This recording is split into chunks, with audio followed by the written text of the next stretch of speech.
ଆମ୍ଭେ ସର୍ବାନ୍ତଃକରଣ ସହିତ ମୋର ଅନୁସନ୍ଧାନ କଲେ ମୋର ସନ୍ଧାନ ପାଇବ। ଈଶ୍ୱରଙ୍କୁ ଜାଣିବ କିପରି? ଈଶ୍ୱରଙ୍କ ସହ ପୁନର୍ମିଳିତ ହେବା ପାଇଁ ଆବଶ୍ୟକ ବଳିଦାନ। ପୁଣି ସେ ହୋମବଳିର ମସ୍ତକରେ ଆପଣା ନିର୍ଭର ଦେବ।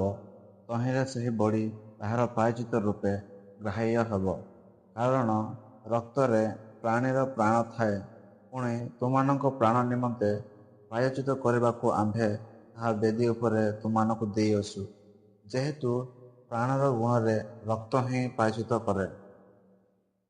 ପୁଣି ବ୍ୟବସ୍ଥା ଅନୁସାରେ ପ୍ରାୟ ସମସ୍ତ ବିଷୟ ରକ୍ତ ଦ୍ୱାରା ଶୁଚୀକୃତ ହୁଏ, ଆଉ ରକ୍ତ ବିନା ପାପମୋଚନ ହୁଏ ନାହିଁ। ତୁମ୍ଭେମାନେ ମେଷପଲ ବା ଛାଗପଲ ମଧ୍ୟରୁ ଶାବକ ନେବ। ତାହାର ନିର୍ଦ୍ଦୋଷ 1 ବର୍ଷୀୟ ପୁଅ ପୁଂଶାବକ ହେବ। ଏଣୁକରି ତୁମେମାନେ ଯେଉଁ ଯେଉଁ ଗୃହରେ ଥାଅ, ସେହି ଗୃହରେ ସେହି ରକ୍ତ ଚିହ୍ନ ସ୍ୱରୂପେ ରହିବ। ଆଉ ଆମ୍ଭେ ମିଶ୍ର ଦେଶକୁ ଦଣ୍ଡ ଦେବା ସମୟରେ ସେହି ରକ୍ତ ଦେଖିଲେ ତୁମ୍ଭମାନଙ୍କୁ ଛାଡ଼ି ଆଗକୁ ଯିବା। ପୁଣି ସଂହାରକ ଆଘାତ ତୁମମାନଙ୍କ ପ୍ରତି ଘଟିବ ନାହିଁ।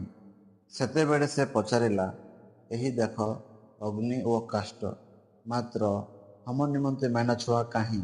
ତହିଁରେ ଅବ୍ରାହମ କହିଲେ, ପୁତ୍ର, ପରମେଶ୍ୱର ଆପେ ହୋମ ପାଇଁ ମେଣ୍ଢାଛୁଆ ଯୋଗାଇବେ।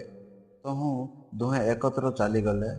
ସେତେବେଳେ ଅବ୍ରାହମ ଅନାଇ ଆପଣା ପଛଆଡ଼ ବୁଦାର ଲତାରେ ବଦ୍ଧଶୃଙ୍ଗ ଗୋଟିଏ ମେଷ ଦେଖିଲେ। ତହିଁରେ ଅବ୍ରାହମ ଯାଇ ସେହି ମେଷକୁ ଆଣି ଆପଣା ପୁତ୍ର ବଦଳରେ ତାକୁ ହୋମ ନିମନ୍ତେ ଉତ୍ସର୍ଗ କଲେ।